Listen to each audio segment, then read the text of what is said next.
Come on in, come one, come all.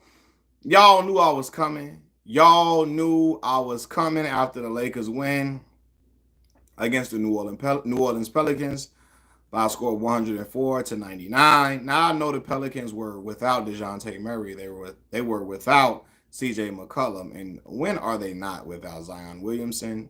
Oh, Zion. But nonetheless, they win their fifth game in a row. Good for team chemistry. Um, Good for team character building. And more importantly, Dalton Knecht looked phenomenal tonight in these last few games. The boy might be rookie of the year. The young man, rather, might be rookie of the year. He is explosive. He's a flamethrower. And he get hot at all the right times for this team. And he can fill it up in bunches. That's what this team needs. Especially sometimes they have a lot of lapses. They go through lapses in defense. And he comes alive for them when they need it, when they need buckets, when they get into a hole, he can get them out of a hole with his sharp shooting, quick release as well. But I'm gonna let y'all get up in here, man, so we can do a little talking real quick. It's a Saturday night going into a Sunday morning. I ain't got nothing else to do right now, so I said, let me hop on here, man. Let's see who all can get up in here, y'all. We can talk about this game. We can talk about this performance. We can talk about a lot of other things, but I'm going to let y'all walk on up in here. As y'all come in, please hit the like button for me as y'all come in. I would deeply appreciate it. It helps the channel out a lot. Means a lot to me and my family. Y'all hit that like button for me as y'all come in. And yeah, man, y'all can talk to me in the chat as y'all enter too, man. It's all love over here, baby. You feel me? I appreciate whoever just hit that like button too. I appreciate that, man. But yeah, it's all love over here. We can talk about it. Let's do some talking, man. I went live last night after the Mike Tyson fight. I said, let's go live and talk about the Lakers, the Lake Show. Especially since some of y'all was taunting, at one point. So, yeah. Chris, what's going on with you, boss? How you feeling, man? How you feeling?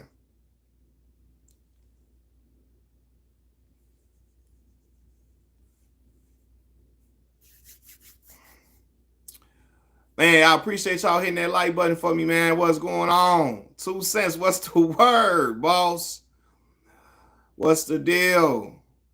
I'm going to hit y'all like I hit my boy Melvin. I'll be like, what's the deal, Pickle? Is everything kosher, brother?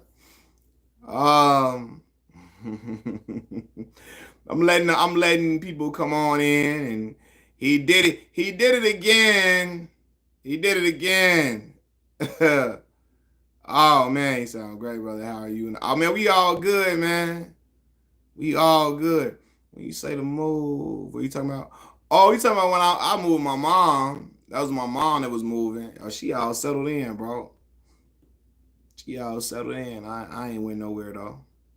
I ain't went nowhere.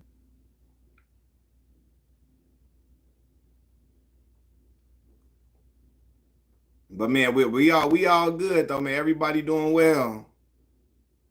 Everybody all good. But yeah, man, bro. Hey, listen. Look, I'm telling y'all, man. So it's amazing to me, man. LeBron James is about to be 40 years old next month, and I can tell he's lost a step or two. He can't just blow past people the way he used to. But if he cut that corner and you ain't in position, it's over with, right? He still can put you through that basket. But the way he can score in spots when necessary, that's excellent for this team.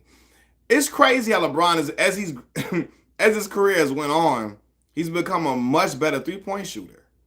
Like seriously, you can't just leave him on that island shooting now. You can't do that. You cannot. Them threes and them last 2 threes in the last 2 minutes of the game or last minute of the game, crazy, man. And I'm like, damn, man, dude. As he's getting older, he's still getting better in certain spots of his game. It's crazy, but yeah, he can score at the right time and can pick his spots and win the score. I'm glad he don't got to go for 30 every night to be a top dog, to be efficient for the Lakers to win. He don't got to go crazy every single game. But when you need him to go crazy the most, when you need a basket, he still can deliver you baskets in the clutch. Contrary to popular belief, I'm sorry, I'm stuttering.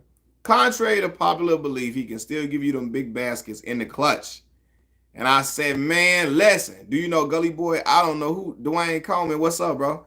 I don't know who that is. What about him? Well as he's been shooting this year, it's amazing that those are the only 2 threes he made. Yeah. Yeah, man, y'all hit the like button for me. I appreciate you reminding me to say that, Chris. Yeah, man. As well as he been shooting, that's only 2 3. Like, he going and again, when you need him the most, he's always there. You feel me? He gonna be there. And it's just dispelling all these rumors and dispelling all this damn hate. I want to know what Kwame Brown saying. Because Kwame hate Braun. I want to know what Kwame and them saying. What Doug Gottlieb hating ass, what he gonna be talking about. All these dudes, man. And Doug Gottlieb coached my homie Kiefer alma mater. I still ain't fucking with Doug Gottlieb. I still ain't rocking with dude, man. LeBron is mad. Yeah, he has. He's mastered the game of basketball. He knows how to be efficient. Know when he needs. You know how you gotta. Sometimes you gotta ride the hot hand. Chris, all love, my brother. I appreciate it, man. I appreciate you always donating, man. It mean a lot to me and my family, bro. I appreciate you, Chris. But yeah, man. I had to shout out my brother Chris, man. Always showing love and donating to the channel. But yeah, he know how to pick and choose his spots on when to score. When he need to score, when he needs to just ride the hot hand. Hey, he hot. Let him go. Dalton Knecht. Dalton Knecht is still of the draft. Still of the draft. And I know why he didn't get drafted sooner.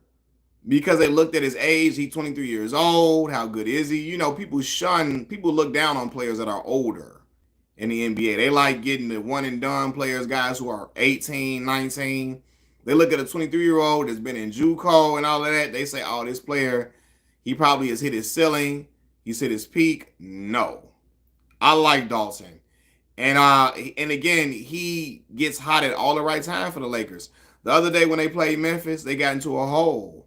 Here come Dalton Knecht, going crazy, getting them out of it, keeping them afloat. And I think Dalton might have put them ahead at one point in that Memphis game, I believe. But then today, Dalton keeping them alive, like all of that, you know what I mean? And so I like young boy, man. DK4 game fit perfect for his role. It does. Fits perfect. I like him, and coming off of the bench, they need that bench scoring. They need it. You know, so yeah, man. And again, this team is not all the way playing with great chemistry all the way. They're not. They're building it. These are character building wins. Now I know the Pelicans were without DeJounte Murray, CJ McCollum, and once again, when are they not? When are they with Zion at this point? Let me stop because I ain't knock on wood, man. The young brother's a special talent. Zion is if he can stay healthy, he'd be an animal, right? But yeah, man, I like how Dalton Knecht plays with this team. But I wanted to get on here and say what I got to say because when the Lakers, when they started losing, I know people was coming through. Oh, your boy and them losing, all this, all of that. All right, cool. Now the Lakers on a 5-game winning streak. I believe they play Utah next. They got to get Utah out the way. Because the Lakers used to mess around and lose the teams they supposed to beat. All of that. They better give JJ a championship roster and a huge extension, or they will not keep him in LA. Yeah, man. Ticket live right now. Okay, cool. Let's see what Ticket talking about. Bron hit that silence up in that mug. I'm like, yeah. I'm looking at the people behind the announcer's table. They looking at Bron ass like, yeah. I remember when dude said, LeBron is 31. Luckily, he won't keep this. We won't have to live through this much longer. Psych, goddammit, you're going to have to keep living through this. It ain't over. You're going to have to keep living through it and deal with it. I know a lot of y'all thought 31 is going to be, oh man, it's almost done. Look, he was 31 then, 8, well, really 9 years later. He about to be 40. Look at what's going on still. Travel kicked the Lakers. Hey, they only had 3 days at home. For the entire preseason road trip, they could very easily be a 2 loss. Yeah, man. He said I just deal with. Yeah, Zeddy, it's all right. You feel me? Some people had to deal with Tom Brady being around. It's all right. Some dude's gonna be around. Nolan Ryan was still out there pinching on the mound in his 40s, still striking dudes out. Sometimes it be like that. You know what I'm saying? Some brothers just be some unicorns, and they just last for a long time. And LeBron is one of them unicorns, man. That's my dog, man. You feel me? So I love watching his the way he has the way he had. I don't actually hate Braun. I despise Brady. He said you hate Brady. Brady was out here winning, boy. Winning. What Charlie Sheen say? Winning, winning. But yeah, I like to see Bron's game expand as he's getting older. I remember when Jason Kidd was a terrible jump shooter and he started to become a reliable guy that could hit the three for you and stuff. And LeBron knocking down on 3-point shots now. Yeah, man, I appreciate the longevity of LeBron James's career, It's been fun to watch. As a LeBron fan, I told y'all at the end of his rookie season, that was my boy. So imagine me seeing LeBron into the league 2003. I was 10 years old. I'm 31 now. I'm 31 going on 32. I've been able to see LeBron James for 22 years. And to be able to see the highs, the lows, the wins, the losses, all of that. I didn't have to deal with all them hating ass dudes that be talking crazy, that was, always antagonizing me every time I came to the barbershop. Here come LeBron. This is a LeBron lover. I come up in there. What's cracking, Joe? I was a little boy. Ready to just debate with dudes. That's how I knew I was supposed to be doing this a long time ago. I'm in the barbershop. I told y'all, arguing with grown men. I'm 16, 15. You feel me? So I've been able to see this, and all they can do, they just gonna be mad. You feel me? It's some dude somewhere right now. Kwame, he doing that, that little silly ass shit he be doing. He doing that right now, figuring out the way to hate. Remember old dude on Belly? I don't like that. I don't like that ish. Eating that banana? I don't like that ish. That's Kwame up in there.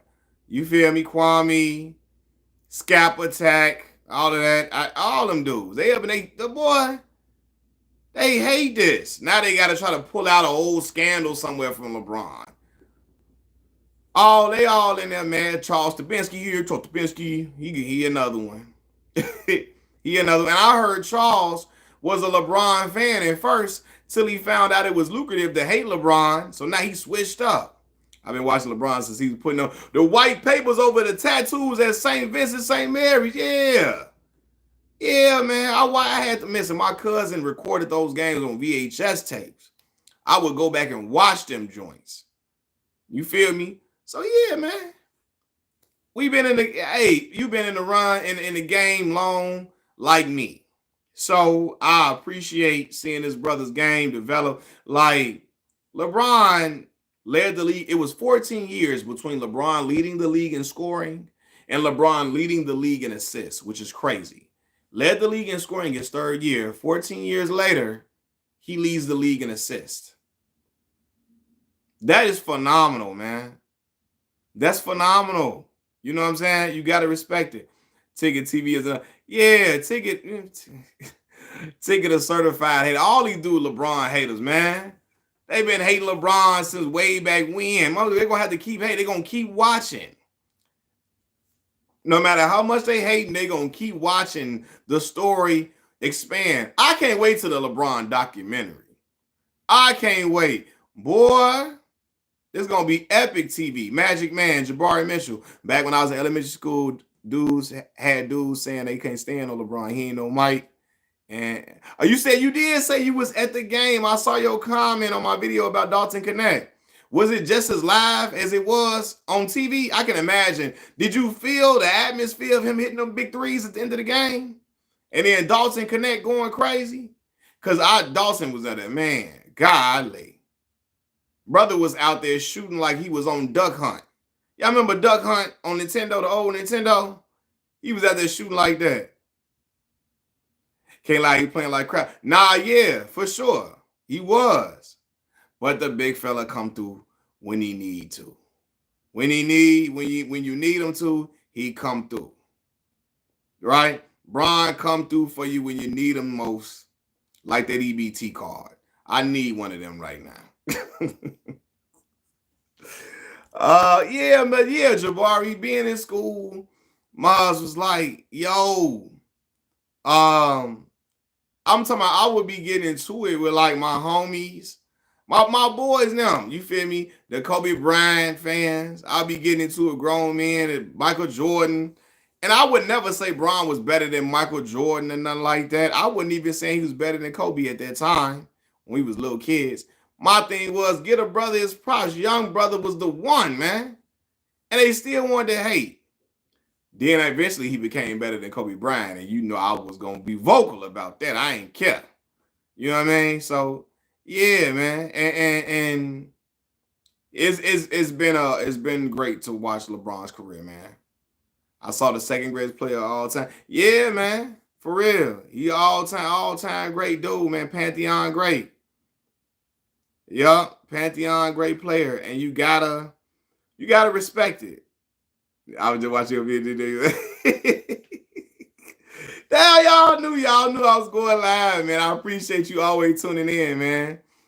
Yeah, man, he wasn't playing that well. He wasn't playing well, but fourth quarter came, delivered some huge buckets. Man, to get the job done. So, yeah, man, I got Mike as number one. I got Michael Jordan number one overall, but I got LeBron James number two, fam. Bron, and because I didn't watch, you said that Stevie Knight video was on point. I appreciate it, bro. I'm told y'all I'm cleansing these YouTube streets. I'm cleansing the algorithm out here. All these dudes with this raccoon behavior, I'm cleansing the atmosphere. The brothers gotta go. They be on that, that butter biscuit eating time. I'm not for it, but it's all good to have a favorite player, person great. Yeah, LeBron he the one. Like I said, LeBron has been the guy I've watched. So I only remember Michael Jordan's last year with the Chicago Bulls, 98, and I would watch the games with my dad because my dad big Michael Jordan fan, and we would all watch the Bulls as a family. You know what I'm saying? When I was a kid, in the basement, whatever. But I watched LeBron from start to finish. So for my two eyes, watching a player's whole career, LeBron James at the best. That's been the best dude I ever seen with my own two eyes. Like, as far as like watching the totality of their career, I didn't watch Michael Jordan's live, his significant moments and all of that, but I do recognize what he's done as GOAT. That's GOAT status. What he accomplished. But for my two eyes, I watched LeBron. Even though the coaster was my guy, you gotta give Ron Price. Even though you be no, I told y'all what I be doing. I told you Kobe is a Pantheon great player. LeBron not clutch. Shut up. He just let Jay Terry light him up. That looks like, I know you just playing. Cause he got his get back on JT. You see they North Cole threw that hoop up in there? Let him get his get back on JT. Stood over Jet 2. Stood over his body after he got him out the way. Bow! Got him up out of stood over him. Told her, hey, man, listen. That's for what happened back then. Ain't going to be no more of that. You know what I'm saying? He got his get back. Bron got it back in blood. Now, let me stop. I'm 17, so I've been a LeBron fan. Okay. Oh, man, you young guy. Okay, cool. Nah, I told y'all what I be doing at the Kobe is a Pantheon great player, man. Pantheon great player. But y'all know, people be acting like Kobe ain't had bad moments.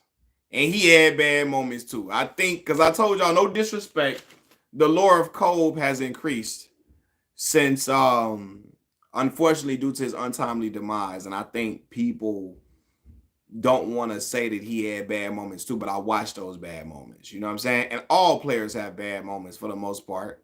All players do. Michael Jordan, the only one that had that, I guess has had more great moments. No, I ain't gonna say more great moments than bad, because LeBron and Kobe have had more great moments than bad. I think we look at that 6-0 finals record for Jordan and we say, okay, cool. But he's had bad moments too. He's had bad moments early in his career, all of that, Mike gave put up 63 in the Boston Garden. Now, I always tell older gentlemen, they be hypocritical with this. If LeBron scores 50-something points and they lose, they don't give LeBron no credit. But they rave and rant about Michael Jordan putting up 63 in the Boston Garden.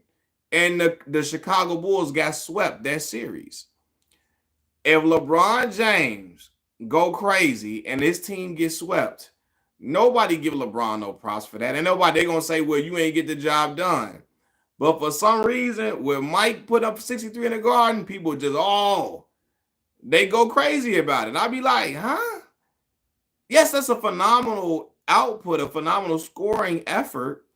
But like, y'all would not give LeBron praise for that. That'd be my problem. They judge the two players on two totally different scales at times. Not all the way, but I just feel like people try to nitpick everything with LeBron James and then they don't apply those same nitpicks to Michael Jordan. You know what I mean? So yeah, so MJ got held to 43% shooting and 12% from against from the field again. We say from 12% from where? Was that from 3? Against the Bucks in a 2-0 sweep. I used to use that as a kind of anytime someone bring up the 2007 against the Spurs. Passing, rebound, defense, scoring, ball handling, all aspects of hoops. He's mastered. Yeah, man, but like you said, it's part of the game, man. Players gonna have their ups and downs, their bad moments, their good moments, man. But I be thinking, I don't like when people act like LeBron the only Pantheon great who has had bad moments. Nor do I like when people say, oh, he got a losing finals record. Because I'd be like, well, so when you don't go to the finals, that don't count. When you don't get there, when you lose before you get to the finals, that don't count. You know what I'm saying? that don't mean nothing. When you don't go to the finals, hey. Well, I'm like, what about the times when your team was not good enough to get to the finals? That don't count against you, but I don't know. Going to the finals as many times as LeBron has, that is an incredible feat. Because there's dudes that went to 1 finals ain't been back. Went to 2 ain't been back. So, yeah. Do I think the Warriors win another championship this year? I don't know, bro. I mean, they look great. They look outstanding. I really don't really know. I think I'll give my finals predictions probably at the midway point. I got to see a little bit more. I got to see these matchups. I got to watch these matchups more closely. See how teams match up with each other and see how I think things will shake out. Christmas is when the NBA officially starts. Yeah, Christmas time. That's when stuff really, really gets shaken. If Wemby can stay healthy, Wemby is a certified problem. 100%. He said Kobe better. I don't think Kobe better than LeBron, bro. That's just my opinion, though. But yeah, like Wemby, man, he's something different. Another unicorn, man. Defensively, offensively, the way he can, as how agile he is at that height. Yeah, he's gonna be fun to watch for years to come. So you don't really care about basketball until until December. It's football season. Okay, I got you. Yeah, I understand.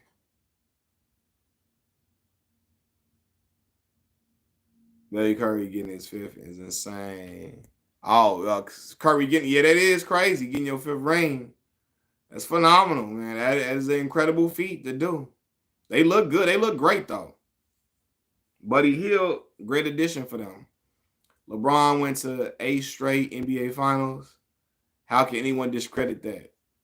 Yeah, that's what I be saying. But they be like, oh, he was in the Eastern Conference. But I always tell y'all, people love to use that as an argument against LeBron, but they'll praise Allen Iverson.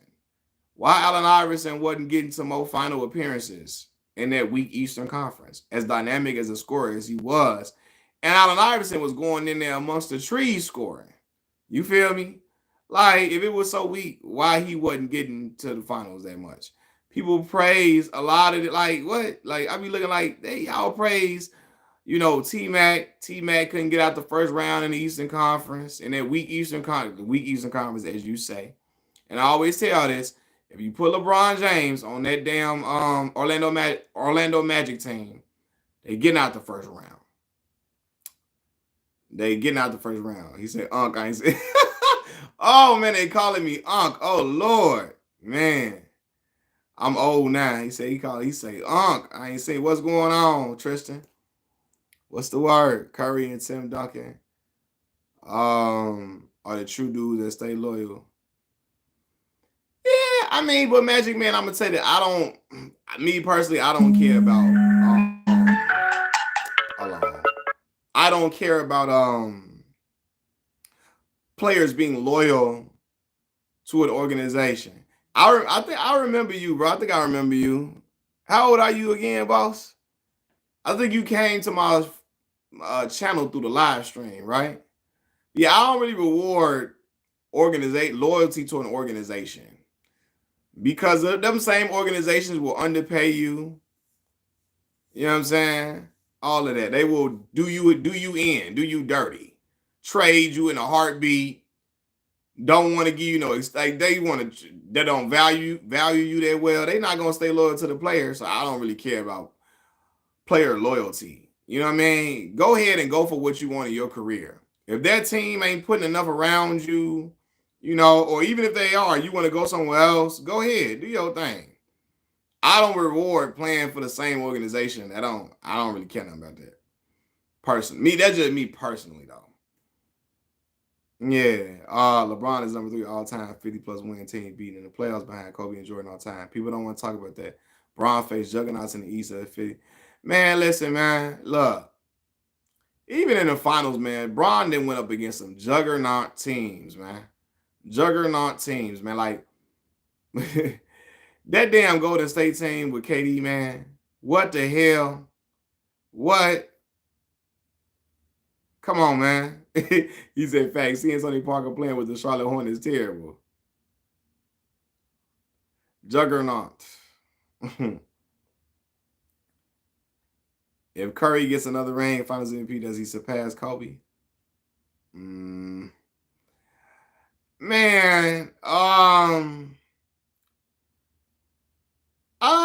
bro. Nah, not to me personally. It's incredible though. It's incredible. It's incredible. It's incredible though. Nah,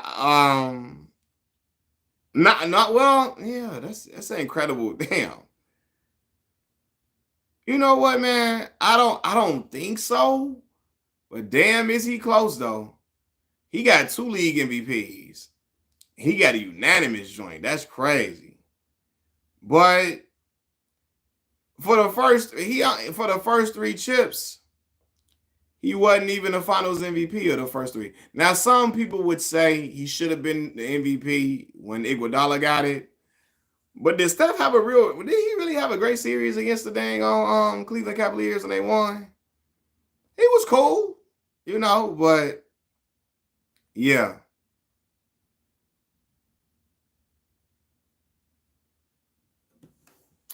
What do you say?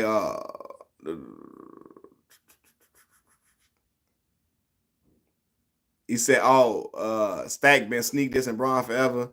Yeah, Steven Jackson been he been Nana KB. What's going on, dog? Yes, Stack been he had a decent series. But it wasn't dominant though. It wasn't a dominant performance, and that's why they gave it to Andre Iguodala for holding LeBron to like 32 points a game. Like Bron was going crazy, and they still gave him they gave Iguodala the MVP for containing LeBron, and Bron was still going off. But no, Steven Jackson, yeah, Steven he's an interesting character to me. And I went through it. I talked about him in my video that I posted today. Very interesting guy. It's like his opinion changes about people depending on who's in front of him, who he's talking to. You feel me? Like if he talking to a guy that don't like another guy, then he'll trash them. It's been some funny stuff with LeBron James in particular, though. Like, it been some funny stuff with LeBron. I got to tell my homie Mel when I'm calling back. It been some weird stuff with LeBron James. Like, I feel like that's what Joe Rogan does. I'm sure. I see you like 2 months and I see you still. Oh, man, I'm always going to be here, boss. Man, I appreciate you coming on, Tristan.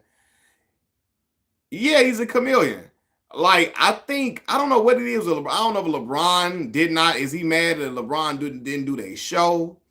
Or is he upset now because he's a Kobe Bryant guy that people are putting LeBron over Kobe? But he been trying to take jabs at LeBron. And then 1 minute he try to act like he cool, like he like Bron. Then he he sneak dissing LeBron and all on social media. It'd be like weird. It's very weird to me. And I don't know what the hell that's about. But I don't know if it's about people putting LeBron over Kobe or if he didn't do all the smoke or what. But you know what? I respect Matt Barnes. Don't let none of that sway him. He don't let none of that sway him at all. He stay consistent in who he is. But yeah, Stack be on some other stuff. When Rich Paul came as anything, yeah, man, Rich Paul there. You feel me? I like Rich Paul pulling up. What's cracking, shorty? Let's get down to this. He's a very interesting. Steven Jackson is a very interesting guy to say the say the least, man. I don't know. Checking in with some little kids is crazy, and checking in is extortion in general. It's extortion, but checking in with some little kids is just crazy. But because can't nobody just be 100% safe in no city when you under somebody's protection. Because them dudes got enemies who ain't afraid to do nothing to them. You feel me? So when he went over to O Block to Parkway, yeah, I mean they cool. You good over there with them, but they got dudes that'll get at them too. So like, it don't guarantee no protection just in that area, I guess maybe in they hood, but yeah. We said someone said on Twitter that KD without Curry is another hard.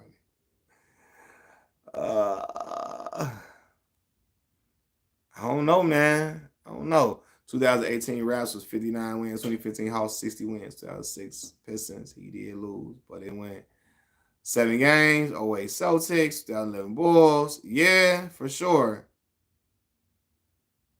Yeah, but I be telling people. Soon as LeBron left, they started saying the East was better now. Why was they saying that? Why? Because dude ain't over there no more? To hold down Fort over there? Come on, man. They both played in the same areas with different peak times against different competition. They both great. Facts, for sure. Yeah, I told you I hate a dude that's always trying to get the realest dude, the realest N-word alive award. Like, cut it out. Like, I hate a dude that's always want to act like he the realest N-word that ever existed. Dog, there's other dudes that's real too. He always talking about real ones. Like, man, no, a real one. Because he tried to call out Shannon Sharp and said, when Shannon did the Cat Williams interview, Stack said, I wouldn't have let him talk about people like that on our show. Because we got relationships with these people. Now, Zeddy said, I appreciate you, all type of fan base on your channel. I appreciate different perspectives. Oh, yeah, man, it's all love, man. All different opinions, opposing opinions are welcome. I'm not going to block you or nothing for having a differing opinion. That's what life is about. Nobody's going to agree with nobody 100%. And I understand that, you know? So people are welcome to disagree with me and all of that, you know? So I'm off. It's cool with me, you know? But anyway, yeah, he got mad at it said, you know, I wouldn't have let Cat Williams talk about nobody like that on my show because we got relationships with people. Not realizing Cat just sat down and he just started talking. Shannon tried to deviate the question, try to control the interview and deviate away from him talking bad about people. And Cat kept bringing it back to him talking bad about people, right? But I want to bring up the hypocrisy. Think folks been making response videos to you. Oh, have they? It's all right. Very interesting. But yeah, no. So he say, "Oh, I wouldn't let nobody talk about them people on my show." He let Charles Oakley trash Isaiah Thomas when Isaiah saved his career after the Malice in the Palace. That's why Isaiah Thomas, when he came on All the Smoke, he made that point and said, "Stack, you were done, Stack." You know, Isaiah OG, he an old school Chicago brother. That's Isaiah Thomas. Zeke say, "You were done, Stack. You were done. You were done." I got up in there, I told David Stern, "You can't do that to him. You can't do that to him, man. You can't do that to this young brother. You can't do this." And then Steven Jackson tried to act like he didn't remember, try to act like he forgot. You ain't forget, brother. You know that man was up there checking you about laughing up there with Oak, and he saved you. Oak was trashing Isaiah, and he up there laughing and giggling all. Hey, man, that brother put his neck on the line for you. You know what I'm saying? So all that, he wouldn't have let nobody clown nobody like that on his show. You was giggling and laughing when he was doing Zeke there. When Oak was doing that to Zeke, and Zeke saved your career. You know, so yeah. What'd you say, Michael? Yeah, I made a misspelling mistake. You said the Cavs. Oh yeah, but the Cavs look great though. Everybody is calling me. The Cavs look great, man. Cavs look great. So now hold on one second. Hold on. My bad, y'all. My bad. My bad. My pops met Zeke. Them shot town, you got an edge, or they do. Yeah. I rock with Zeke though. Yeah, Cavs looking crazy, man. Hey, listen, man. I know the Cavs ain't the sexy team to talk about, but man, listen. What's her boy name? Brother got an afro. Evan Mobley and Jared Allen them and um God damn. Donovan Mitchell and what's the other young boy over there? Darius Garland. Darius Garland now, man, look. Crazy. They going crazy. And they just whooped on, they put up 144 on the Bulls the other day. Bulls terrible. Bulls are horrible. Horrible.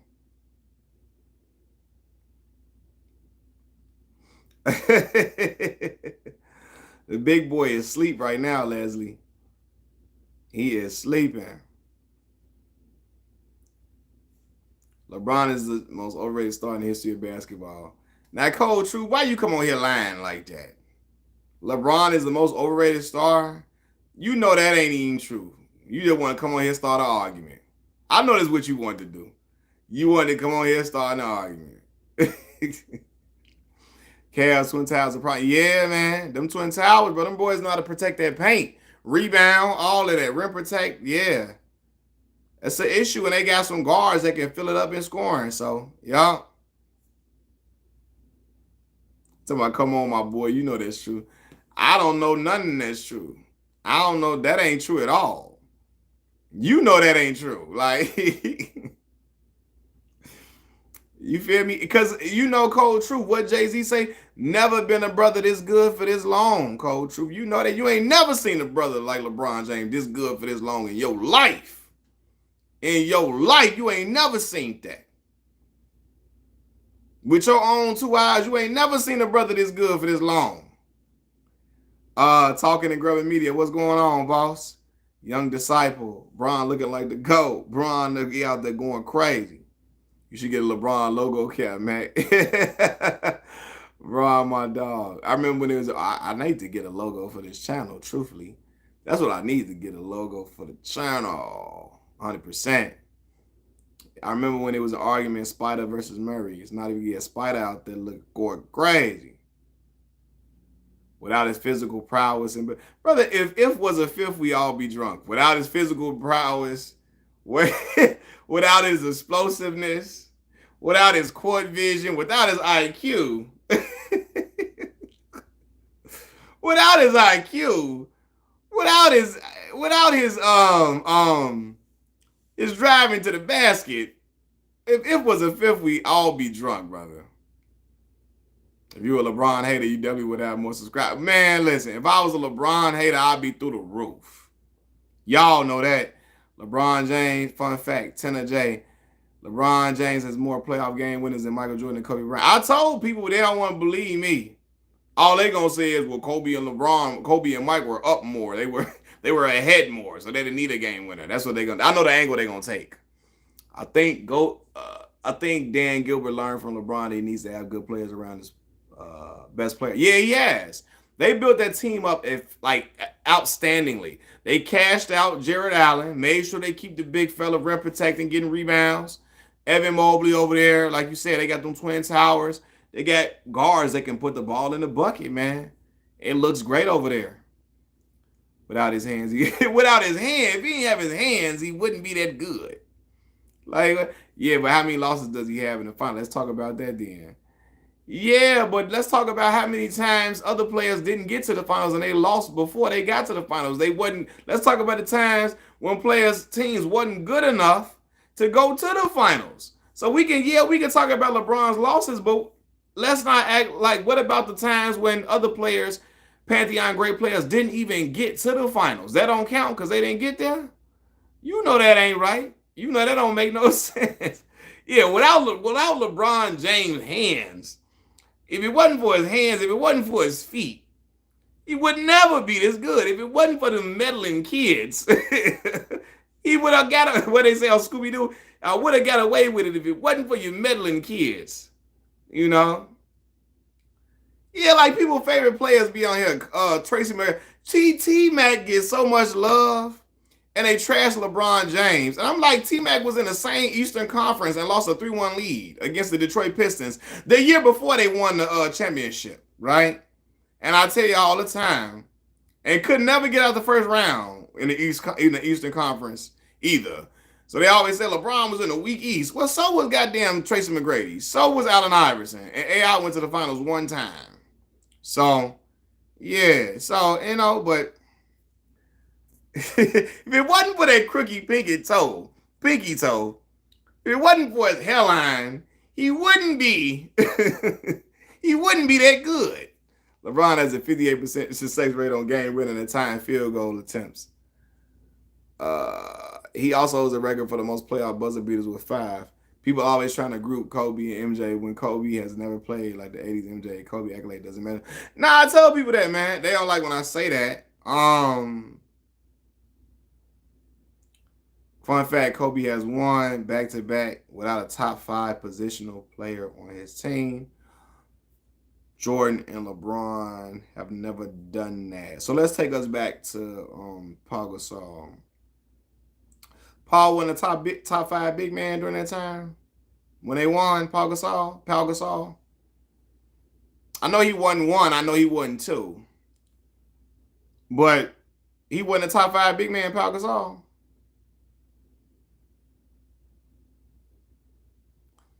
Do me a favor, CC. Name me your top 5 big man. Andrew Bynum, no. I'm not putting Andrew Bynum in there. I don't think Andrew was a top 5. Who you had above Paul Gasol as a big man at that time? Because they won at 09, 2010. Who was a top 5 big man? Okay. Now you can refresh my memory. I'm just being for real. You can refresh my memory.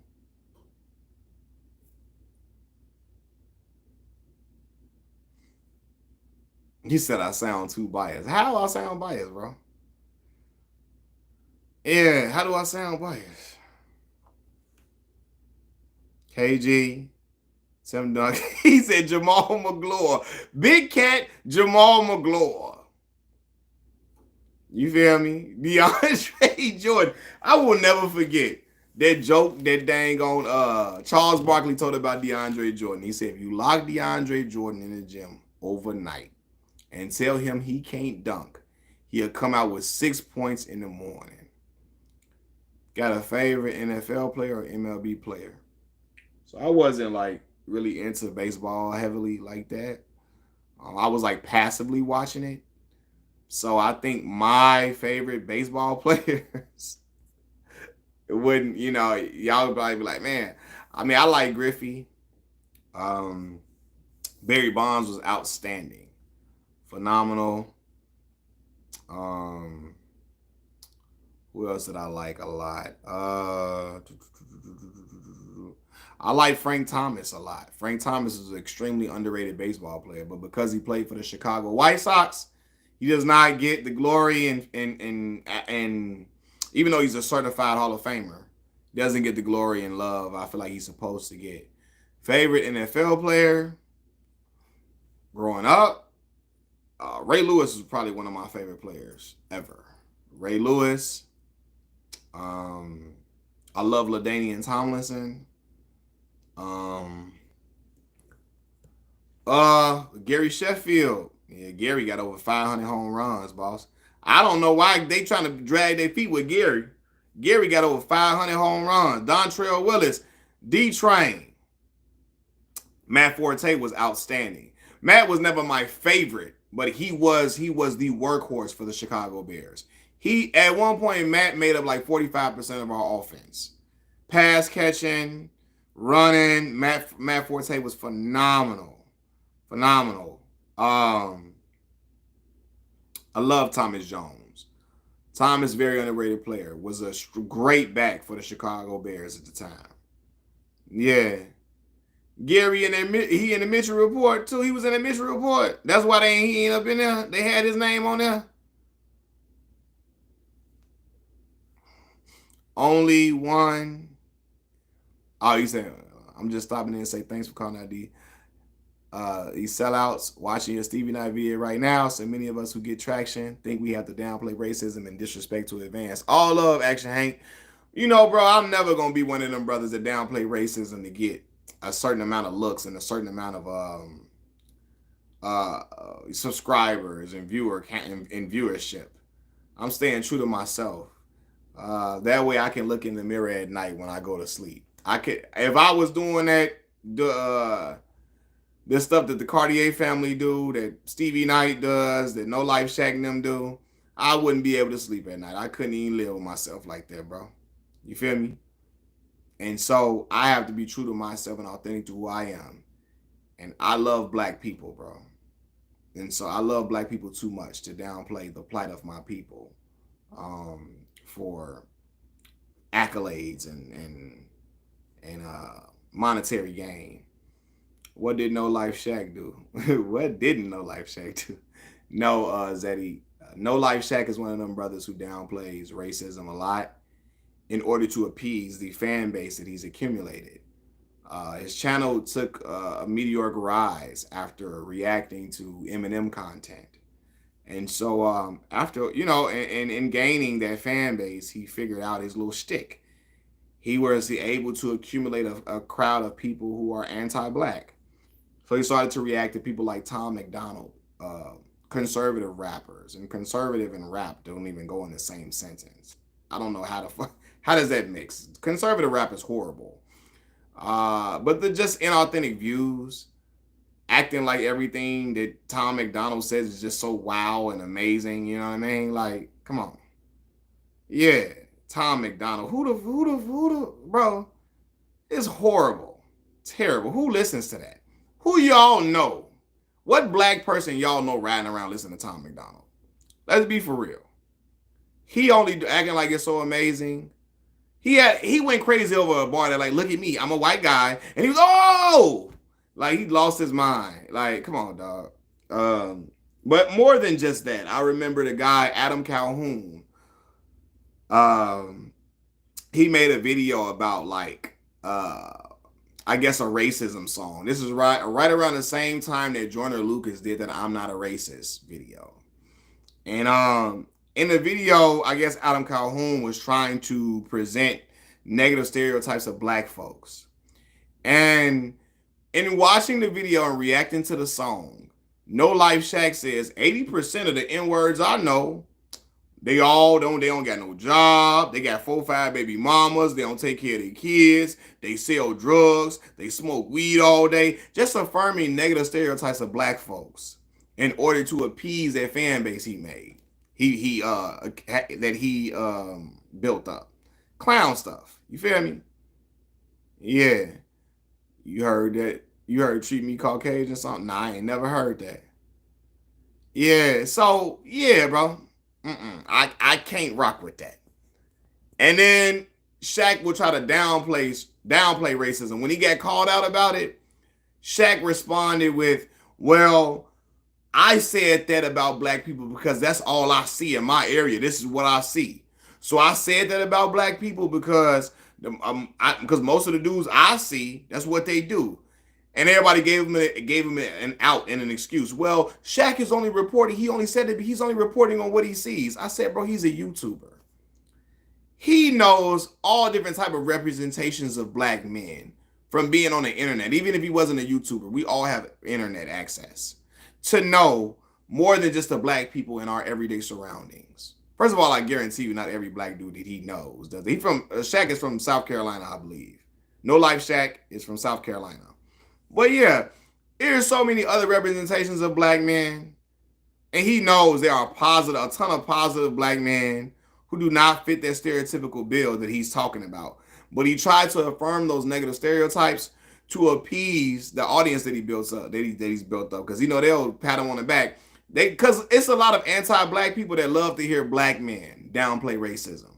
There are a ton of anti-black people who love to hear black men act like they don't care about racism and act like racism is not a problem in our country. They love to hear black men that downplay the plight of black American people. And Shaq figured that out, and he plays into that. So yeah, but anyway, I know some of y'all was talking about some other stuff. I didn't get off topic. Say there is no gold. Tom McDonald's age. I didn't know Shaq. Yeah, man, Shaq did that, man. I know a lot of people don't know that, but yeah. So, said LeBron the most overhyped player in history. Cold truth, you don't even believe that. You just saying that. You just saying it just to try to start an argument. I thought you were talking about Shaquille. Oh, no. No Life Shaq. Although Shaquille O'Neal has some very questionable takes as well. Some very questionable things he said as well.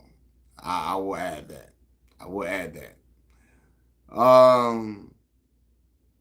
Officer Tatum. I think I have. I think I've heard of him. Let me look that up. Bear with me. He said Oregon will smash Colorado. Yeah, I believe that 100%. I believe that. How do you feel about Denzel Washington kissing the man? Hey man, that kissing a dude ain't nothing I'm ever gonna do. But if that's what he want to do and do what he want to do, that ain't nothing. I ain't with that though. But hey, if that's something he want to do, that's on him. But that's not for me at all. Only Shaq I know played for the Magic, the Pacers, and the Clemson D-line. You say you lost a little respect for him. I mean, that's what he want to do. I ain't, that's what he want to guess. How he want to Officer Tatum. Oh yeah, I've seen this dude before.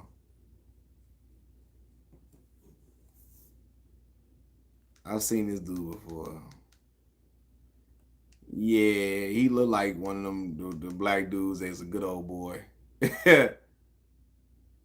That's a good old boy.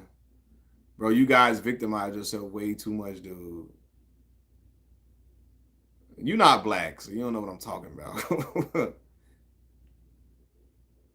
Oh, my best friends are black. Where do you live at, Cold Truth? Where do you live at? He definitely trolling. You guys victimize yourself way too much.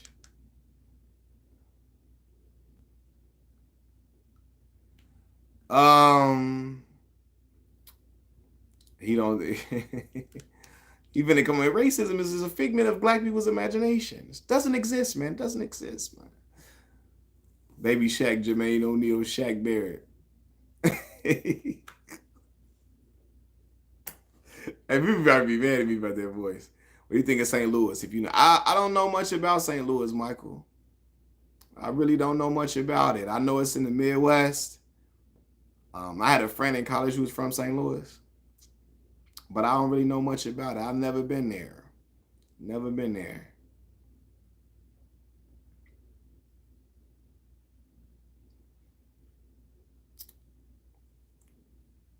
I've never been to St. Louis. I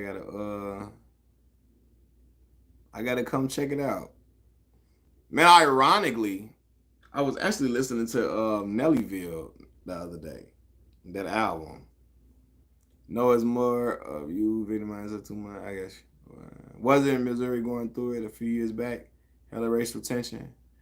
Yeah, but definitely believe so. Teron Brown, what's the word, boss? How you feeling, man? Not going to lie, I never want to see Bronny in the court. They not gonna put Bronny on the court when it's a cross game, Magic Man. They not. Bronny gonna get in during blowouts or when the Lakers got a comfortable lead, but he ain't gonna be in during blowouts. They know that would receive that first of all wouldn't be a good decision, and it would receive a lot of backlash. Even though I don't think LeBron cares about backlash at all, I really don't think he cares about backlash no more. As you get older, you don't care about it for real. And LeBron at that age, he don't care about backlash. Should do a video on Chicago best foods. I definitely will. I need to do one while I'm eating some of the food. Like I need to be in a restaurant eating the food and then recording myself. Said Bronny playing at the Thanasis role. Yeah, for sure. Definitely playing at the Thanasis role right now. You feel me? Pops go crazy. Me and Pops go shake each other up. What's going on, Pops? Be honest. What do you think about Bronny game? Yeah, I think Bronny's ceiling. I think he could be a 3-and-D guy. A 3-and-D guy. But I do think he needs to spend more time in the G League. I think he needs to get into the G League, spend more time in the G League. Because Bronny, from what I watched him do, he plays well after playing a lot. Like he'll struggle for a game. Like he struggled for games. And then after like the third game, he'll just have a good game. Right? He's a player that needs a lot of reps. You feel me? And it could be a confidence thing. It could be a confidence thing. Like I've seen dudes, because I be watching him in these workouts against other players. He look good in them workouts. He looks great in them workouts, right? I know dudes who get in big gyms and like they tense up, they get a little nervous. And some guys are rhythm guys, right? They are a rhythm guy. He's a rhythm guy for sure. He needs a lot of reps for him to really look good. So he needs to go to the G League and play a lot to get them reps, to get more confident, and yeah, to get in a better rhythm. Bronny will never have to feel the pressure like his father did. Yeah, that's a different pressure, man. That's why I say, man, I respect Bron. Bron had so much pressure. Coming out of high school, they told him he would be a bust. He would be a bust. No, he wouldn't be a bust. They told him that if he's not a first ballot Hall of Famer, he will be considered a bust. That's what they told him. Let me correct that. They told him if he's not a first ballot Hall of Famer, if he's not a Hall of Famer, he's a bust. If he's not a Hall of Famer, they told him you will be considered a bust if you're not a Hall of Fame player. And he made the Hall of Fame a decade ago. So yeah, over a decade ago actually. 10 years into the league, he was a Hall of Famer without question. What is the most dangerous place you've been to? Man, I don't really know. I guess the hoods in Chicago, Illinois that I grew up in, honestly, truthfully. But I know these hoods more than, these are places that I've grown up and I've been familiar with. Not every hood in Chicago, but a lot of them I adapted to I adapted to wherever I moved. Wherever me and my mama moved to, that's where I adapted to. Let me see. She should stop always staying in the corner for 3 all the time. She mixes game with pull up, mid range, and floaters. He said a strip club parking lot was a dangerous place. 2016 Chip Super confirmed it was his run. But his run from 2016 cemented his legacy. 09 to 2014 Hall of Fame 100%. Mac, is Chicago better than New York? Y'all know I've never actually been to New York before. But I have a lot of friends who've been to New York and been to Chicago. They tell me Chicago is a cleaner city, much cleaner city. They said, yeah, it's just they feel like the food is better here.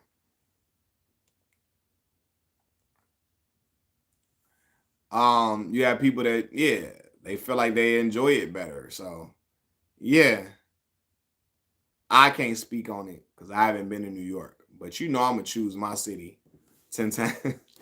10 times out of 10. I feel like I ain't even been to New York. I feel like we got the best downtown in America. And I heard Kev on stage. Kev on stage, y'all know the content creator Kev on stage. He said Chicago got the best downtown, hands down. See, I've been to New York a couple of times. Okay, got you. To Chicago as well one time. Okay, cool. Yeah, downtown Chicago is beautiful. I've put up videos of it, but again, I have to I should go down there tomorrow. I have to make more content showing downtown. Gold Coast, all of that. Navy Pier, right off Lake Michigan. Beautiful buildings, beautiful infrastructure, all of that, man. So I went live downtown from Navy Pier one time. I was live streaming just like this, walking around downtown. I'm all through Navy Pier. I was showing everybody all the scenery and all of that. So yeah, I was. This was like 3-4 months ago. I was debating which piece is the best between New York and Chicago. Yeah, there's always an ongoing debate. Always. Always an ongoing debate. I think that debate gonna live for forever, man.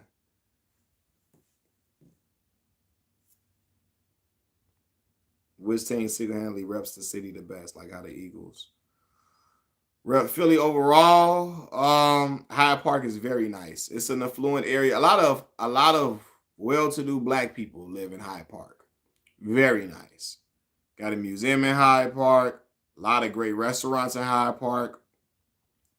Variety of different restaurants. Yeah, man. You can go by the lakefront over there in Hyde Park. Yeah, really nice. I used to work in Hyde Park at one point. I used to work over in Hyde Park. Very nice though. I gotta just start going to these areas, man, and showing y'all on my downtime and just showing y'all different parts of the city. That'd be something different to put on here. But what team? You said what team represent the city like Philly? I would have to say, I mean, we terrible right now, but people love the Chicago Bears here. Then you got a lot of big, like when D-Rose on the Bulls. First of all, the United Center always packed, even when we terrible, for real. Even when we terrible, but people love the Cubs. They love the Cubs. People love the Cubs. Like I'm talking about Cubs. Cubs fan base crazy. They horrible. People gonna pile in. People love the Cubs. Oh yeah, you gotta go. You said, "Where's my daddy?" I'm gonna say this. Did your mama tell you I'm your daddy yet, boy? Did your mama tell you that? He about to go though. Don't even worry. He just being way too weird, man. Do you think we honestly have any good American heavyweight fighters? Not that I know of, bro. I never got on Big Baby Jared Anderson's wave, man. I never thought Big Baby was really the one like that. You know what I'm saying? Like I never, I was rooting for him, but I never thought he was really the one like that. Said Garrett's got the best popcorn you ever had. Garrett's got some good popcorn, man, for real. Man, matter of fact, I walked past Garrett's in that live stream video that I did when I was downtown at Navy Pier. They got a Garrett's popcorn inside of Navy Pier. So yeah, I don't spend. He said you didn't spend hundreds on Garrett's. When Cubs play Dodgers here in LA, it's 75% Cubs fan. Yeah. I did a video. I wanted to research why are the Chicago Cubs such a popular team? Like they are way more popular than the Chicago White Sox. Right? And I'm like, why is that? But the Cubs is one of the first teams to be nationally shown, syndicated. Like Cubs games are shown all across the country, right? They were one of the first teams to be shown all across the country. And so that's why they got such a humongous fan base. You know what I'm saying? Like you can find WGN. Yep. So when I got to college, y'all know I didn't know WGN was shown down south till I got to college in Mississippi. And I'm like, damn, y'all got WGN? So I remember Lil Boosie. Boosie would talk about how he would watch the Bulls a lot because they had WGN in Louisiana. You know what I'm saying? So he's like, we always watched the Bulls because they was always on WGN. I thought the Braves did that first. TBS Braves. Okay, got you. I'm mad at the WGN TBS, Cubs, Sox, and Braves. Got you. See, I didn't know that WGN was like down south and stuff. So I mean, it makes sense because everybody watched the Maury show on WGN, right? But I didn't know that y'all still got our programming. Like the Chicago programming was still in the WGN. I didn't know how that worked. I'm like, damn, y'all still get the Chicago games? You said you balled in that 17. It's all right, bro. You feel me? It happens to a lot of people. You go ahead and get the ball head, put the hoop earring in like you Michael Jordan, man. Back in the day, Jalen Rose them had the ball heads. And they was in height. They was young, 18, 19 in Michigan. It happens. It can happen, man. It can happen. But you going to be all good, though, bro. The original baseball team, too. They're an original, they are an original baseball team for sure. They were the first team in Chicago, the first baseball team here. So, yeah. But even like, I always felt like the marketing was always much better for the Cubs, the apparel, you know. And truth be told, that's why Frank Thomas is not as heavily mentioned and revered as Sammy Sosa. Now, Sosa erupted during the middle of the home run, like the steroid era. But that home run race between Sosa, Mark McGwire, and Barry Bonds was a thing of beauty for baseball. And Sammy just Sammy encapsulated the city. But Frank Thomas was a special ball player. One of a kind. Like, when you look up Frank Thomas's stats, he is iconic, a dog, but he doesn't get Ryan Sandberg, all them. They always get Dawson. They always get that love, but Big Hurt don't never get that same type of love because he played for the White Sox. He didn't play for the Cubs. You feel me? It's kind of like the Lakers. We won a championship. The Sox won championships before. Now, the last one we won was in 2005. You feel me? But yeah. Right. You're right. Southsiders rock with the White Sox. The White Sox, I'm sorry. Southsiders rock with the White Sox. And the South Side is comprised of black folks. Most black people on the South Side. You feel me? And a lot of black people resonated with the Sox better. Because it was just, you feel me, the Southside squad. You know what I mean? So, yeah, he said Bo Jackson was a White Sox legend. Shout out to Bo. Bo had a stint with us, man. Jermaine died. Yeah. I always loved Jermaine die. Yeah, but yeah, the white folks love the Chicago Cubs. What? Because Wrigleyville is presented better. All them bars all set up on the strip for them. People can come over here, drink, have a great time in Wrigleyville. Go all bar. You can bar hop, bar crawl, whatever they call it. I don't drink, so I don't know what's the right term. Bar crawl, bar hop, whatever. You can go from bar to bar in Wrigleyville. Bar to bar is more of a tourist attraction. It's more set up for tourism in Wrigleyville on the north side compared to where the White Sox play. So, yeah, like it, and white people feel safer in tourist attraction areas. So they gonna resonate more with the Sox. I mean, with the Cubs, But there are a nice amount of White Sox fans for sure. My son's pediatrician, white guy. He's a Sox fan. I had that Sox hat on. He said, "You got the right team on, man. You got the right team." Said plus the Sox suck a lot. Man, the Cubs was terrible for a long time. 2 cents, horrible. But people love them though. So they just a historic franchise. But I get what you're saying. They had a player. They had some good years, great years, and they had a guy who was in the home run race. Who was in that home run? Sammy Sosa.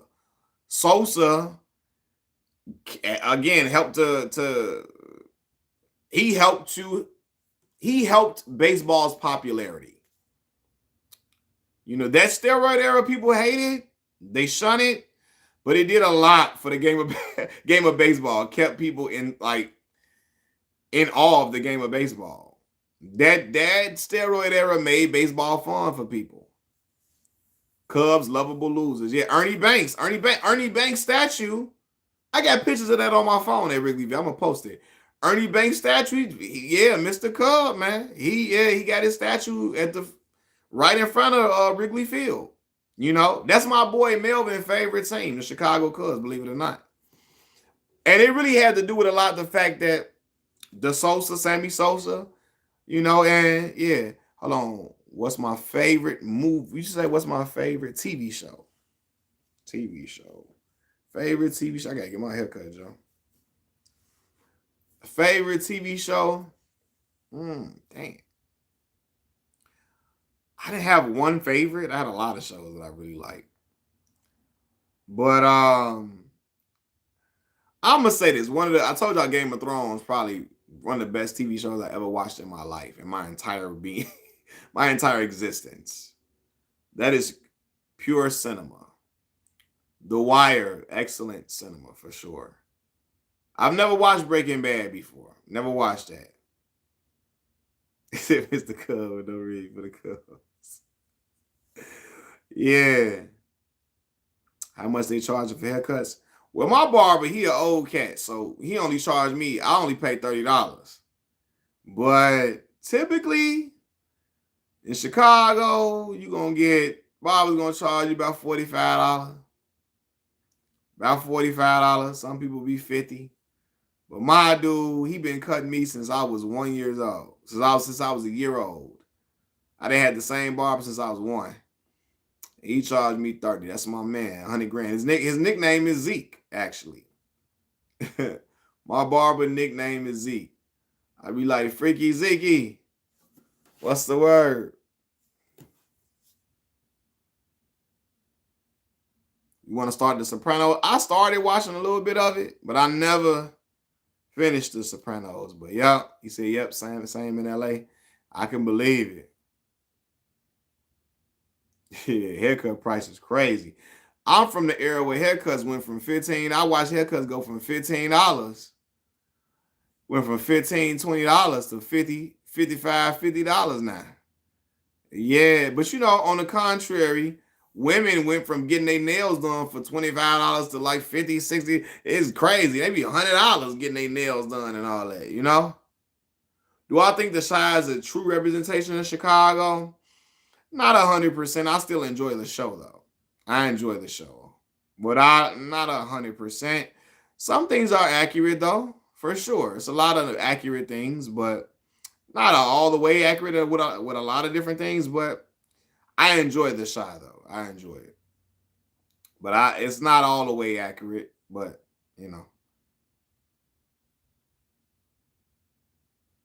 But some things are accurate, though. Like, the way how Jake acts, the way he acts is a accurate depiction of young Chicago kids. But Jake is from Chicago. The boy that played Jake, he from Chicago. Jason Weaver, South Holland, right outside Chicago. He said, what's good, G? Hope all is well with you and the family. I appreciate you, man. All is well, man. I appreciate you, brother. I'm glad to see you pop in here too, man. Glad to see y'all still around, man, and still rocking with me.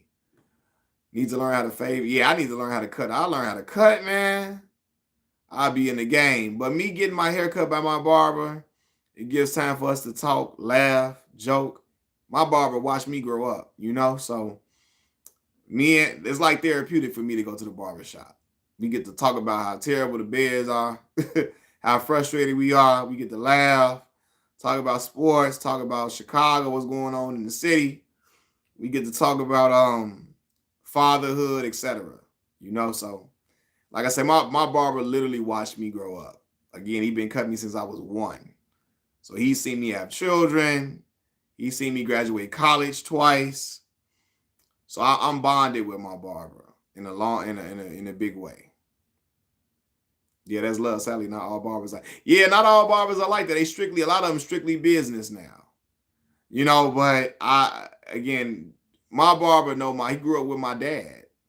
Well, he's younger than my father, but he grew up on the same block as my dad, and he would come to the house with my dad and watch the Chicago Bulls games. As a young dude, he would come watch the Chicago Bulls games, watch Michael Jordan with my dad and my dad homeboys.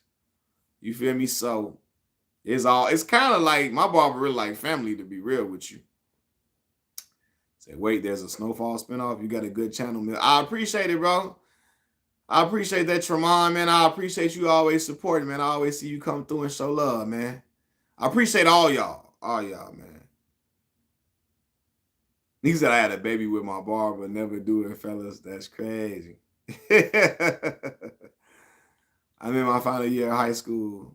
Do you have any tips for college?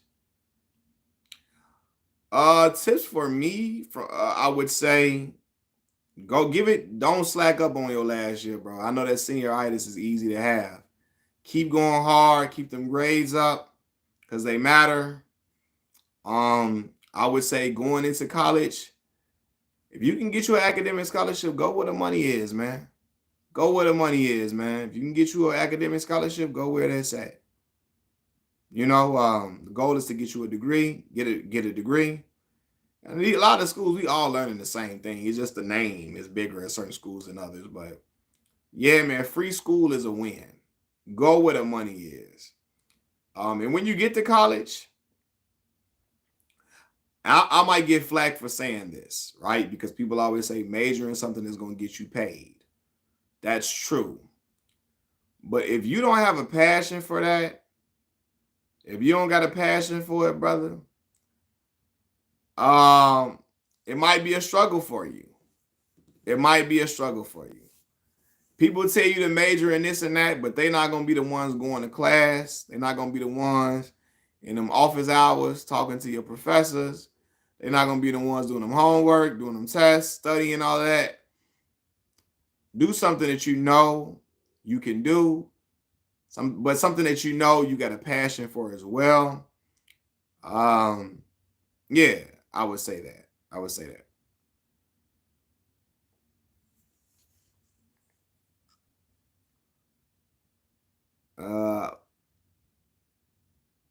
Yeah, I would like to agree. If you can get into Northwestern or Chicago State, wouldn't you rather go to Northwestern?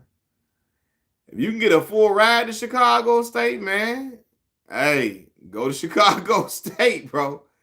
Hey, I get it. Northwestern is an excellent school. But I'm telling you what I did, Chris. I went where the money was at. I got a full academic scholarship. That's where I was going. You know what I'm saying? Yeah, man. Like, them student loans, boy. I still got student loans from when I went to grad school. They a monster, bro. That's like a monster, bro. Like, it all depends on what you're going for, too. If you going journalism, it's great. It's great at Northwestern. Medicine is great at Northwestern, I believe. Like law school and journalism is great, right? Now it's about connections in life too. It's about connections, and that's true. That's very true. But a full academic scholarship is rare though. So if you got that, I ain't mad at you if you get it. But if you got a full ride to both, or you got a there you go. But if you're gonna be in debt, you're going to be in an extreme amount of debt. I don't know. But you can get great connections, though. You're right. Connections at Northwestern, it means a lot for sure. But,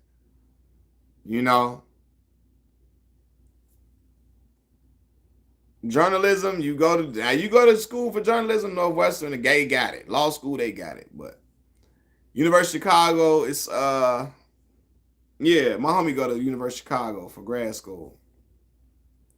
Yeah, the area cool, but you kind of like the area where the school at is good. But right outside of that, some of the you go like 10 minutes in the other direction, you might be in a certain neighborhood. But University of Chicago is a great school. It's an outstanding school, bro.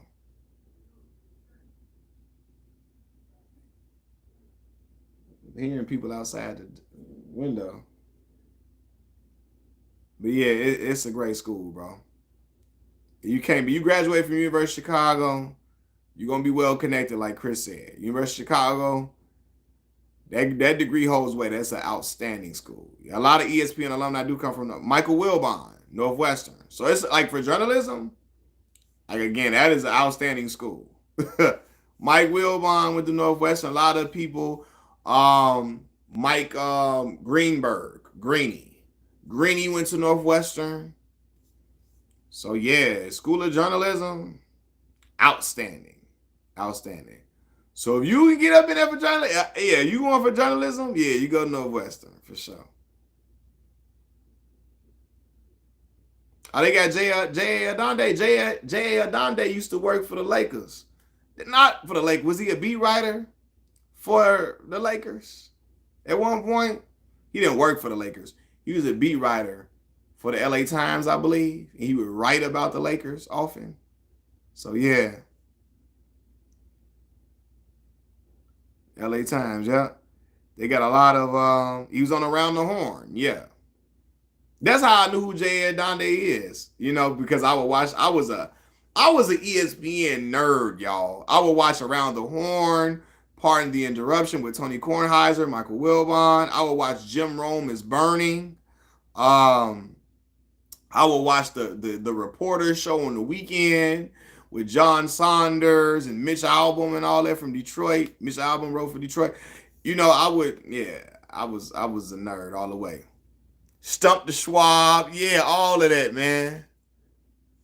I was an ESPN junkie growing up. I'm talking about I watched quite frankly, Stephen A. Smith show he had back in the day. You know what I mean? Sports Nation, all of that. That's when Michelle Beadle was on Sports Nation and stuff. Numbers Don't Lie. Outside the Lines. I would watch. Whenever my team did well, I would watch all these sports shows to see what these different reporters and these different analysts would say about my team. Who you say he's 36? Who you say 36? Who you talking about? Yeah, Jim Rome talk crazy. Jim Rome been on that radio doing this thing on the radio for a long, long time. Long time.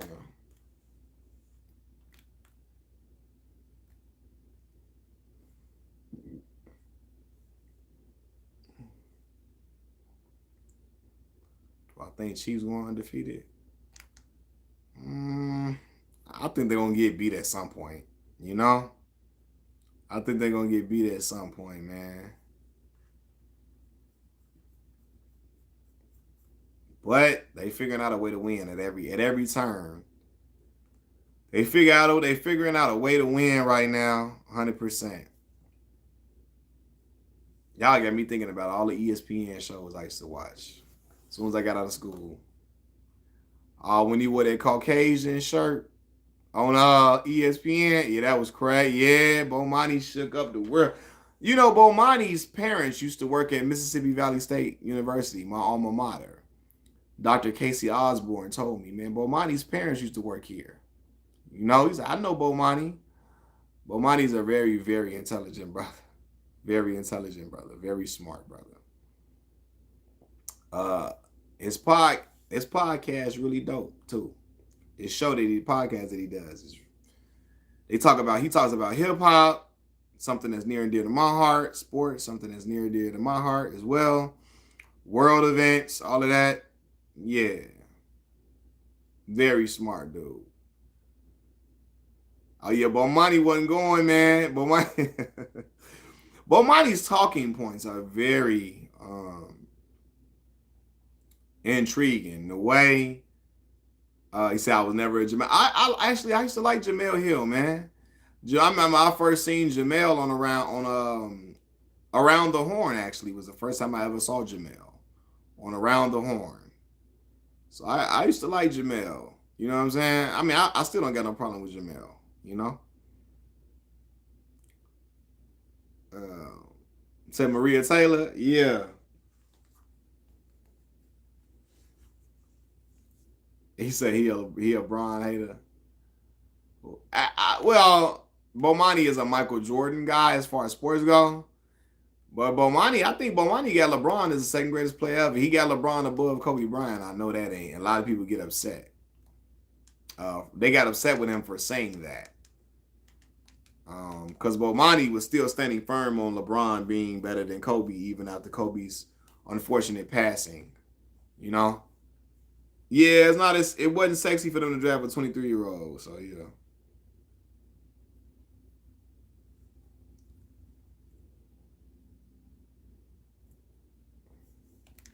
Who was that he finna fight? Chris Everett? Who was that? No, he said Chris. Who was that? What you call it? Finna fight? What's Kwame Brown? Kwame Brown. Why is Kwame Brown popping up in this?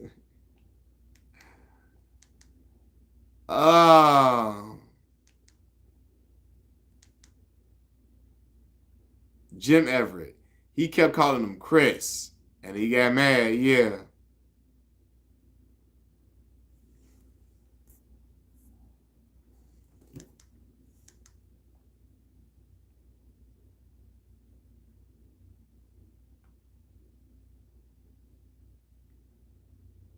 He said, "What up, Mill?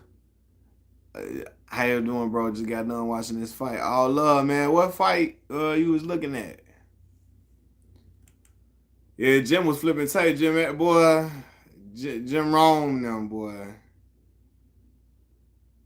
Jim had stuff going on. So Utah is terrible. Talking about the Utah Utes that played Colorado today. Are you talking about the John Jones fight? Yeah, did John Jones win? Did he win 0?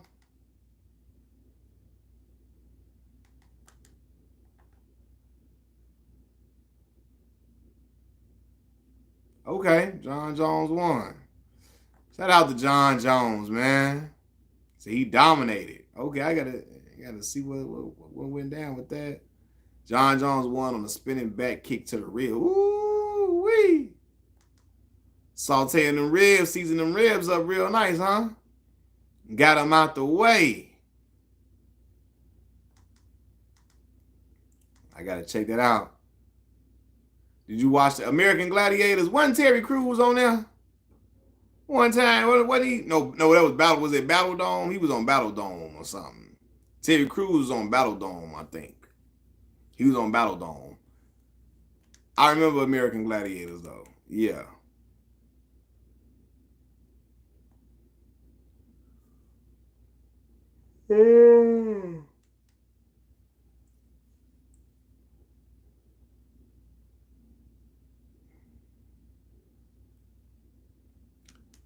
Man, you know what? I'm not a big UFC buff, but I've seen John Jones fight a few times. I like John. That was my guy that I watched fight. I'm not a big UFC buff. I don't have anything against UFC at all. I just, I never got into it as much, But yeah. But like I said, y'all tell me I should watch it all the time. Next time a fight come on, y'all let me know, and I will watch it. Y'all let me know when the next big fight is happening in the UFC. I will watch it, and then I will go live after the fight. Because I see a lot of y'all watch UFC on my channel. So I'm going to try to watch fights to engage with y'all. Johnny Bones Jones. Yeah, John just said the best UFC fighter ever, pound for pound. Do y'all agree? Y'all agree? I hear that a lot. John Jones, phenomenal. Anderson Silva, Rampage Jackson. I remember Rampage for sure. He said John Jones, best fighter of all time for sure. Got you. I didn't watch Boots. I did not watch Boots. I heard Boots didn't look that good though. I heard Boots didn't look that good, so watch some Anderson Silva. I know about Anderson Silva for sure. I gotta watch him though. I gotta watch him. I haven't watched a lot of him, but I know the name and I know his reputation for sure. Was it George St. Pierre and Khabib still exists? He said, but okay. Who should fight Jake Paul? Who you saying? Who you saying should fight? I remember Chuck Liddell. Yeah. Randy Couture. Who should fight? You said he should fight Jake Paul. Who should fight Jake Paul? He said Tank. What about Tank, LaRon's Gray? What about Tank? He said Tank is crazy.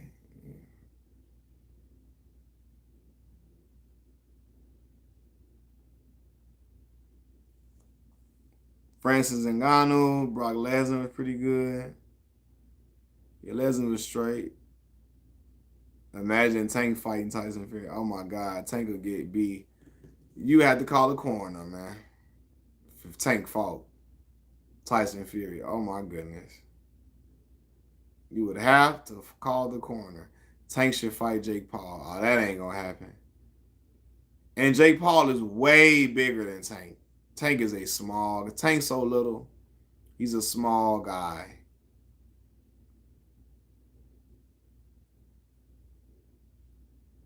Yeah.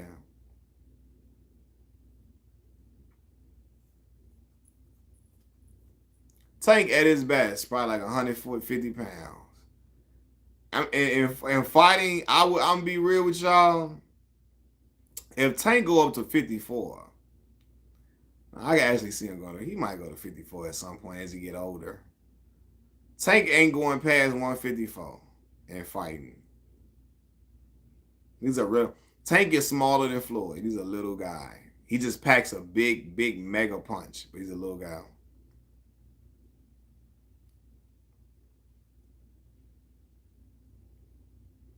Yes, Tank is still like, yeah. I think his punch will still hurt Jake for sure. I think his punch will still hurt Jake, but just Tank is just a small guy. Jones can put on about 13 pounds in his hands alone would be Paul. The thing about Tank is he at his natural weight right now. Yeah, Tank is naturally a 140-pound guy.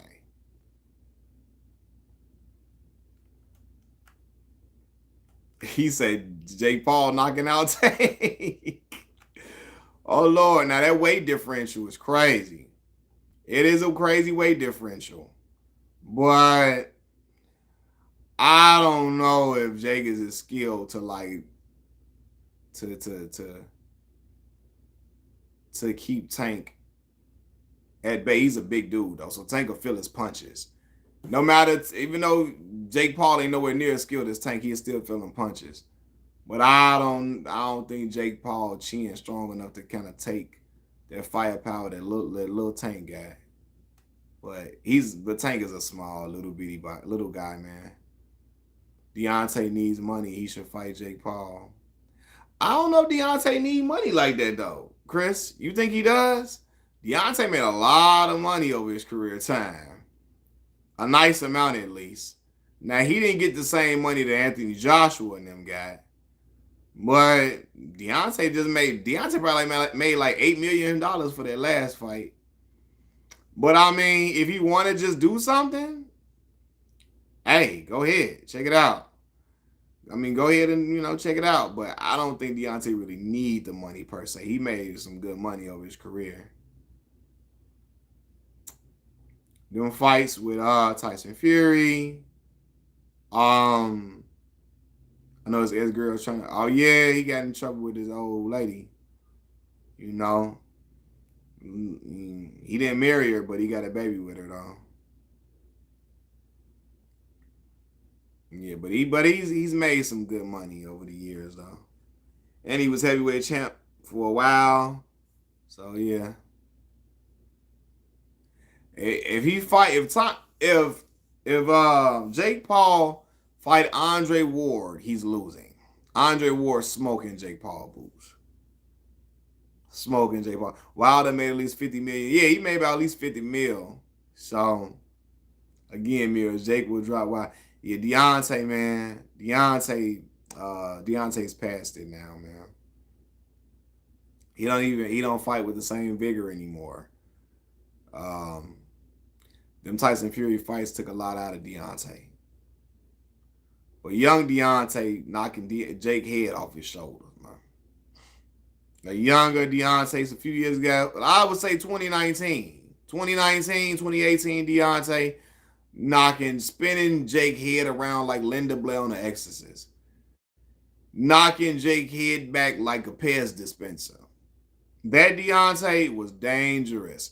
Because that Deontay could lose all the rounds and hurt you. He hurting dudes with like shots right here on the side of the temple. Deontay was grazing people's chin and still hurting them.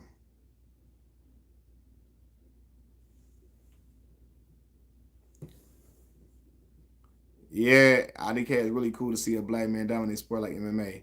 Yeah, I mean it is though, right? Because it's not that mixed martial arts is a different breed, and John Jones, black man, getting busy. He did the Euro step cat. That's when he knocked out Bermain Stavern. Yeah, that was the second Bermain Stavern fight. First, the Bermain Stavern fight, they went all 12 rounds. Yeah, bronze bomber, baby. Bronze bomber. Yeah, that was my guy. Like I said, I gravitated to Deontay because he was an American. He was the only American in the heavyweight in the mix for us at the heavyweight level. And then he looked like me, as far as like he looked like one of my people, one of my cousins. He black dude, black brother from the South. He had a cannon on him. So with all the flaws that Deontay had, you were guaranteed to watch something exciting because he was always going for the knockout. So everybody with dudes was hitting them canvas because he knew he had to stop them dudes. You feel me? So, yeah. And people love knockouts in heavyweight division. People don't like to see 12-round fights in general, but especially from heavyweight guys. They want the heavies to go in there and try to knock dudes out, knock dudes lights out. I remember that first fight with Luis Ortiz. Luis Ortiz won.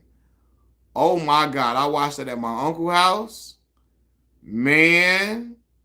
Woo, because Ortiz had Deontay in trouble. And Deontay gathered himself. Man, got Luis Ortiz up out of there.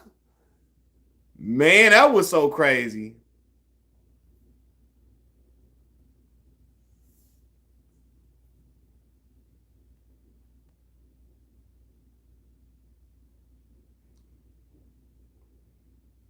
Man, yeah, man. If the ref would have when Tyson Fury felt like he did, I thought the ref was gonna call the fight because at first I thought Tyson Fury looked like he was out of it in that first fight. If Deontay beat Tyson Fury in their first fight, they don't fight again. Deontay goes on to fight like probably what's the other boy name? Andy Ruiz, then Anthony Joshua now. Or he probably would have went on to fight Dillian White, one of them. So yeah. Yeah, Zero, you related to Deontay more. He's the dude from around our way.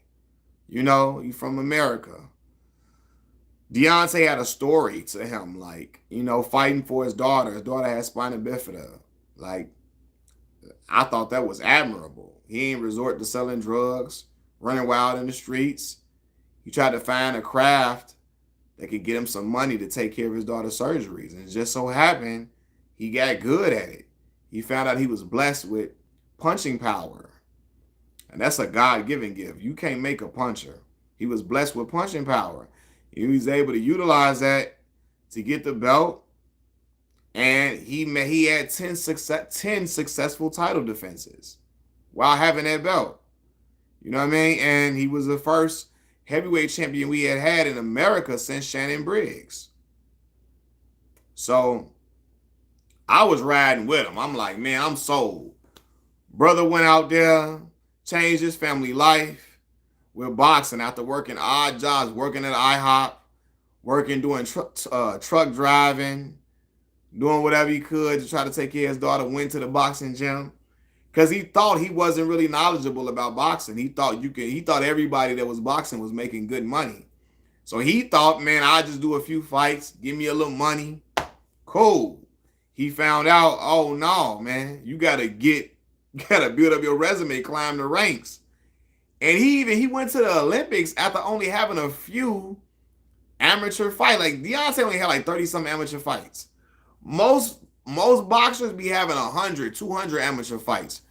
Vasily Lomachenko got almost like 400 amateur fights.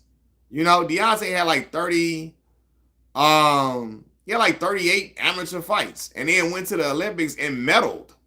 Medaled after being at the bottom of the totem pole in the rankings. Nobody had ever heard of him, nothing. He medaled and got Mills. My all love, Tremont. Yeah, he medaled in the Olympics.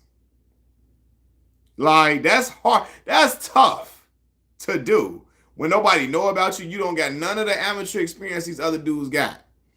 And the gloves are bigger in the amateur, in the Olympics. So you ain't just knocking everybody out like that. You know what I'm saying? It's harder to knock dudes out in them Olympic games. You know what I mean? So yeah. So we know what's crazy about that. Well, he started it. Yeah, man. Deontay was a grown man starting boxing. He started late. Most boxers start from when they kids. Terrence Crawford started as a kid. Errol Spence started at like 16, 15, 16. Terrence been boxing since he was a kid. Floyd Mayweather came out the womb boxing. You know what I mean? It's only a few dudes. B-Hop, one of the only dudes that started late like that.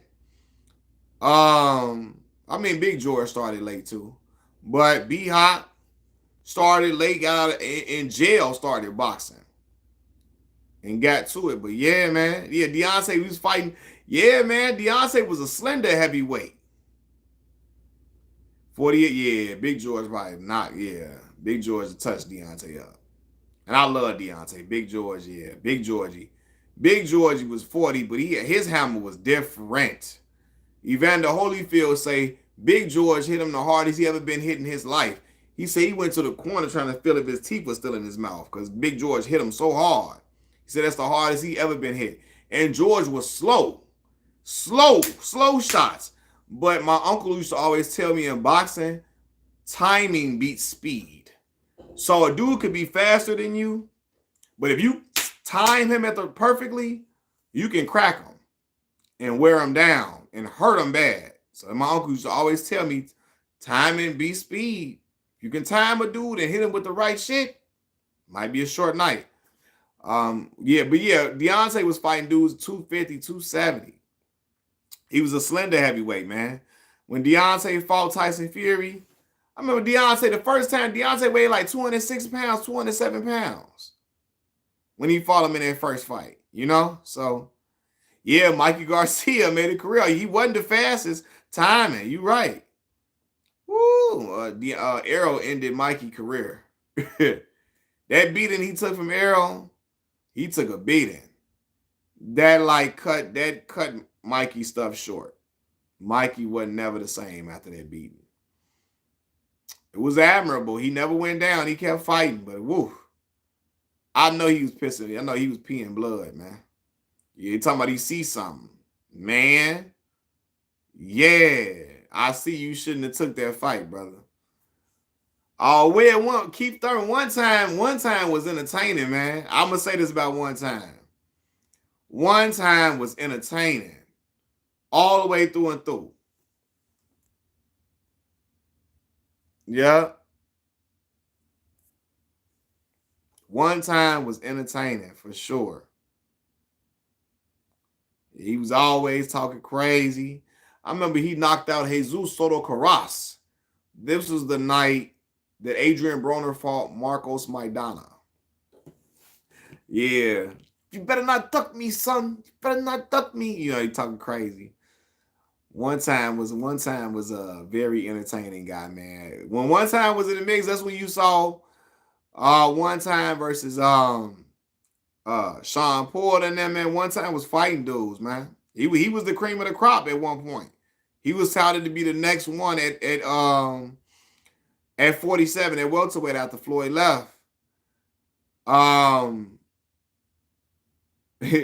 One time they want to fight Errol Spence, but that would have been a great fight for Errol to take. Errol would have saw a different style. One time would have gave Errol some issues, but one time's was weak to the body, and Errol's bread and butter is the body. I think he would have lit up.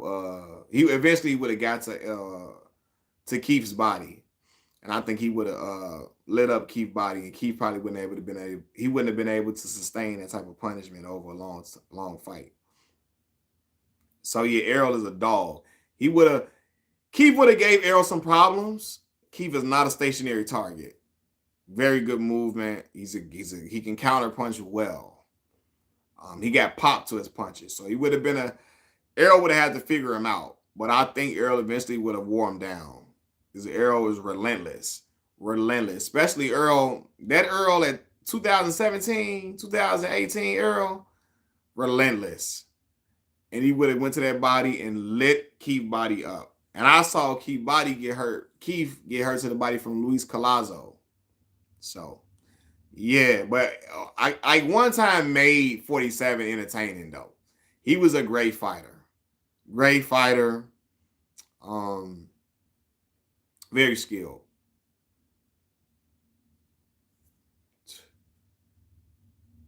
He said Errol fought the earth at 120.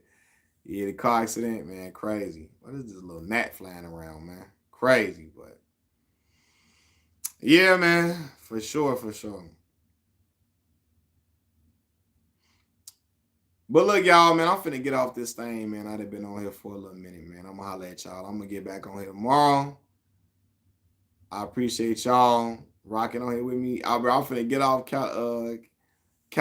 I'm finna get out, man. But y'all catch me tomorrow, man. I'm gonna get on tomorrow. But I appreciate y'all rocking with me, man. I'm out. Peace.